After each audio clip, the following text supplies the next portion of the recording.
এই পৃথিবীতে দুই ধরনের ভয় আছে, একটা অন্ধকারে লুকিয়ে থাকা অজানা ভয়, আর একটা মানুষের হৃদয়ে জন্ম নেওয়া ভয়, যেখান থেকে ঘৃণা, ঈর্ষা, প্রতিশোধের সন্দেহ ধীরে ধীরে মানুষকে রাক্ষস বানিয়ে দেয়।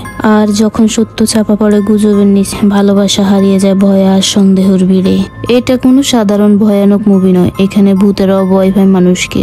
বন্ধুরা, আজকে আমি হাজির হলাম ইন্দোনেশিয়ার এক ভয়ানক ভূতের মুভি, শব স্নানকারী। এটার মানে হচ্ছে লাশ ধোয়ার মানুষ। এই কাজ যেমন বিরল তেমনি ভয়ঙ্কর, তবে অর্থের বিনিময় বেশ মোটা। প্রতিটি লাশ ধোয়ার পর হাতে মুঠোয় ভাসে হাজার হাজার টাকা। প্রথমে খেজুরের পানি দিয়ে মৃতদেহের প্রত্যেকটি অংশ ধুতে হয়, তারপর বিশেষ সাদা কাপড়ে মৃতের দেহ জড়িয়ে দেওয়া হয়। কিন্তু এই প্রক্রিয়া একটি কঠোর নিষেধ আছে, মৃত ব্যক্তির মুখ কখনো ঢেকে দেওয়া যাবে না, কারণ তাদের বিশ্বাস আছে মুখ ঢেকে দিলে নাকি মৃত আত্মা পথ হারিয়ে ফেলে আর জীবিতদের উপর ফিরে আসে প্রতিশোধ নিতে। এমনই এক গ্রাম, এমনই এক পেশা, আর এমনই এক ভয়ানক রাত, যেখান থেকে শুরু হয় রক্ত, অভিশাপ আর মানুষের মনুষ্যত্ব হারানোর গল্প।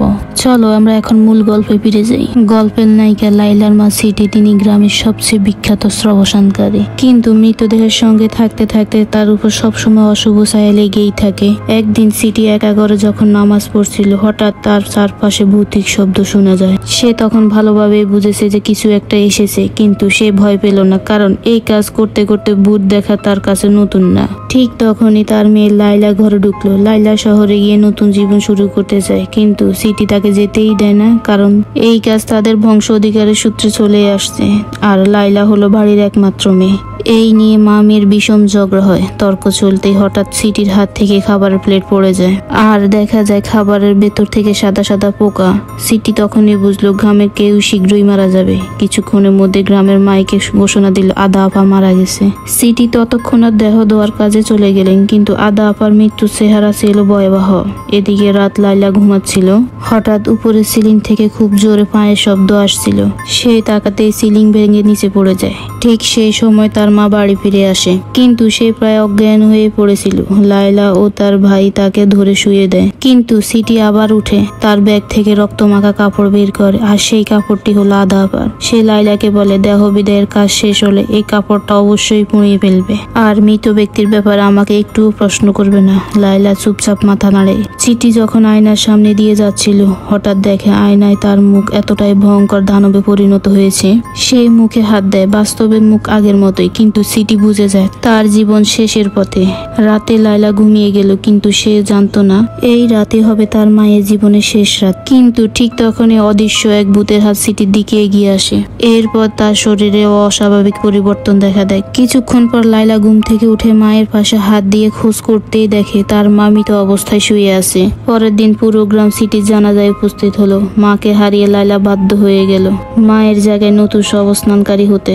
সময় হলে গ্রামের মোড়ল লাইলাকে বলল, মায়ের শরীরটা শেষবারের মতো গোসল করিয়ে দাও। লাইলার চোখের পানি গলায় শব্দ আটকে যায়, তবুও সে মায়ের পেশার কাপড় পরে মায়ের দেহের উপর শুভ্র কাপড়টা সরিয়ে খেজুরের পানি ছিটাতে শুরু করলো। কিন্তু ঠিক সেই মুহূর্তে সে দেখে মায়ের চোখ হঠাৎ খুলে গেল। লাইলা ভেবেছিল মা হয়তো শান্তি পাচ্ছে না, লাইলা ও তার ভাইকে নিয়ে চিন্তায় আছে। কিন্তু সে লাশ ভালোভাবে গোসল করাতে গিয়ে সে লোহার তার দেখতে পেল মায়ের মুখের ভেতর আর শরীরের ভেতর। লাইলা সঙ্গে সঙ্গে বুঝে গেল মা স্বাভাবিকভাবে মারা যায়নি। তবুও কথাটা লুকিয়ে লাইলা নিজেরাই বলল তার মা অসুখে মারা গেছে। কিন্তু পরে তিনজন গসিপবাজ মহিলা সিটির ঘরের রক্তের দাগ দেখে মায়ের মৃত্যু নিয়ে উল্টাপাল্টা কথা বলতে শুরু করলো। বিশেষ করে তেরি ভাবি অতিরিক্ত করে বলতে লাগলো এটি অভিশাপ। আদা আপা আর সিটি দুজনে শাপিত হয়ে মারা গেছে।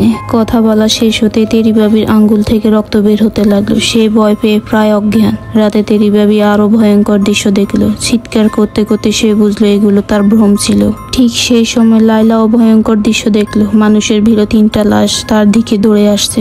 সে চমকে উঠে ভাই এসে তাকে সাহস দেয়, কিন্তু বাড়ি ফেরার পথে লাইলা আবার মৃত মাকে দাঁড়িয়ে দেখতে দেখে সে দৌড়ে কাছে যায়, কিন্তু মায়ের ছায়া উদাও হয়ে যায়। মাটিতে পড়ে থাকে শুধু রক্তমাখা শ্রবসানের পোশাক। লাইলার পোশাকটা হাতে নেওয়ার সাথে সাথে মাটিতে থাকা এক টুকরো লোহা তার পায়ে মাংসবিদ্ধ হয়। আর ঠিক সেই মুহূর্তে আরেকদিকে ভয়ঙ্কর ঘটনা ঘটছিল আন্না আপার বাড়িতে।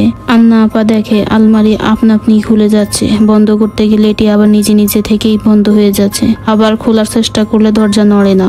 একটু পর দরজা ধীরে ধীরে খুলে যায় এবং ভেতর থেকে একটা ভূতের হাত বেরিয়ে আসে। তার ছেলে লং হেয়ার ভাই ছুটে আসে, কিন্তু দেখে মা দাঁড়িয়ে আছে, মুখ দিয়ে কালো রক্ত ঝরছে। সে দরজা ভাঙার চেষ্টা করে কিন্তু দরজা লক হয়ে যায় আর ভেতর থেকে কোনো শব্দ নেই। কিছু সময় পর দরজা খুললে সব শেষ হয়ে গেছে। আন্না আপা মারা গেছে। মৃত্যুর খবর গ্রাম জুড়ে ছড়িয়ে পড়লো। এদিকে ভাই লাইলাকে ডেকে বলল, চলো তুমি আন্না আপার দেহ ধুয়ে দাও। কিন্তু লাইলা তখনও মায়ের মৃত্যুতে ভেঙে পড়া। সে অস্বীকার করলো, কিন্তু রাতে একটা অদ্ভুত শব্দে সে আবার জেগে উঠলো। অবশেষে সে সিদ্ধান্ত নিল আন্না আপাকে শেষ সম্মান দেবে। গোসলের সরঞ্জাম সাজিয়ে যখন সে আন্না আপার মুখ খুলে দেখলো, লাইলা মনে করেছিল সে ভুল দেখছে, কিন্তু ঠিক সে পরের মুহূর্তে আন্না আপা হঠাৎ উঠে বসলো আর নিজের পেটের উপর টুপ টুপ করে হাত রাখলো। লাইলা বুঝলো আন্না আপা কিছু ইশারা দিচ্ছে। সে ধীরে ধীরে কাপড় তুললো আর দেখলো তার পেটের ভিতরে লোহার তার।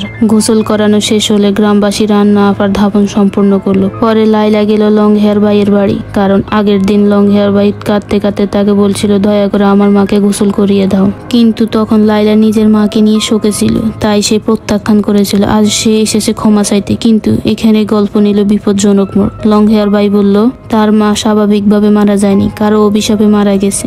সেই রাতে মায়ের মুখে কালো রক্ত ছিল আর বারবার একটি নামই বলছিল, নূর নূর। এই কথা বলেই সে একটি পুরনো অ্যালবাম বের করলো। তাতে 6 জন মহিলার একটি গ্রুপ ছিল। গ্রুপ ছবিতে ছিল আন্না আপা, আদা আপা, সিটি, তেরি ভাবি, তুতি ভাবি আর নূর নামের এক নারী। কিন্তু ছবিতে নূরের মুখ অস্পষ্ট চেনা যায় না।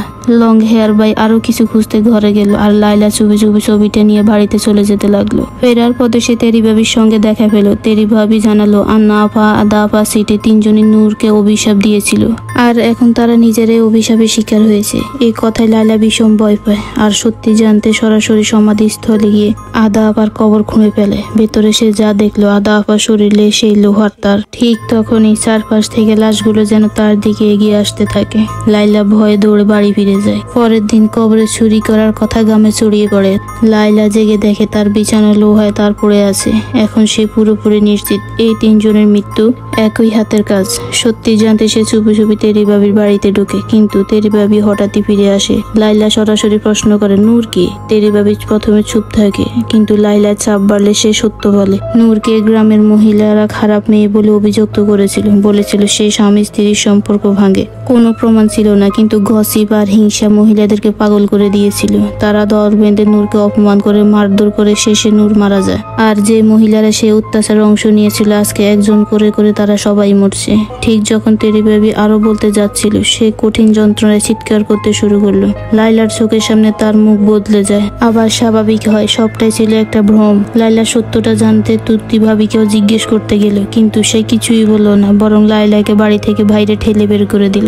এদিকে ভাই লাইলার ঘরে কাদা মাটি লেগে থাকা জুতো আর কোদাল দেখে বুঝে যায় কবর খুঁড়ছে লাইলাই। সে লাইলাকে জিজ্ঞেস করলো, তুমি কেন কবর খুঁড়েছো?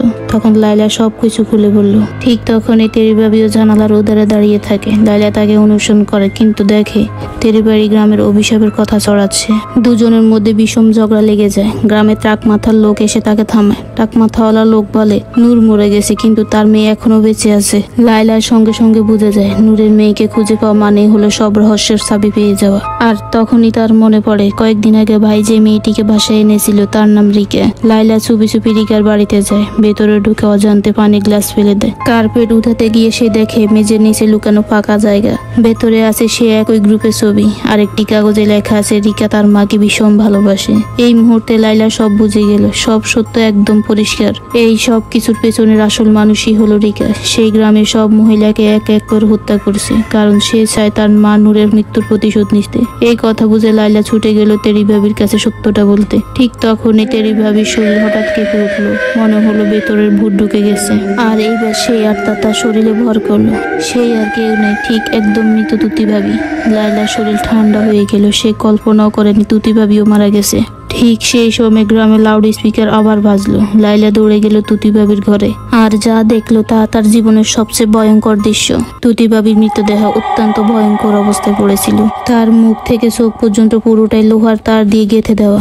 লাইলা কাঁপতে কাঁপতে ধীরে ধীরে সেই লোহার তারগুলো খুলে ফেললো। কিছুক্ষণ পর গ্রামের মানুষের দাফনের জন্য জড়ো হলো, কিন্তু লাইলার আর সহ্য করতে পারলো না। সেই সবার সামনে ঘোষণা করলো এইসব হত্যার নেপথ্য হচ্ছে রিকা। সবাই স্তব্ধ হয়ে গেল। রিকা কোনো কথা না বলে চুপি চুপি বাড়ি চলে গেল। কিন্তু রিকা চলে যাওয়ার পর থেকে গ্রামের মহিলারা অস্বাভাবিক আচরণ শুরু করতে লাগলো। কারো চোখ পাখা, কারো শরীর কাঁপছে, কারো অকারণে হাসি থামছে না। এবার সবাই নিশ্চিত হলো রিকা অভিশাপ দিচ্ছে। ভয়, গুজব, পাগলামি সবই একসাথে মিলে গ্রামের মহিলারা দা কাঠি লাঠির হাতে রিকার বাড়ি ছুটে গেল। এই দৃশ্য ঠিক যেন সেই দিনের মতোই, যেদিন তারা নূরকে নির্যাতন করে মেলেছিল। তারা রিকার চুল টেনেছিল, তার মুখ লোহার জালের সাথে চেপে ঘষে দিল। রিকা চিৎকার করে বলছিল, আমি কি করেছি? আমি শুধু আমার মাকে চাই। কিন্তু কেউই শুনলো না, কারণ ঘৃণা তাদের চোখ কান সব বন্ধ করে দিয়েছিল। ঠিক যখন রিকা মারা যাওয়ার অবস্থায় হয়ে যায়, তখনই লাইলার মা সিটির আত্মা হাজির হলো। সে বলল, প্রতিশোধ দিয়ে প্রতিশোধ কখনোই থামে না, কোনো একজনকে থামাতে হয়, নয়তো ঘৃণা চলতেই থাকবে।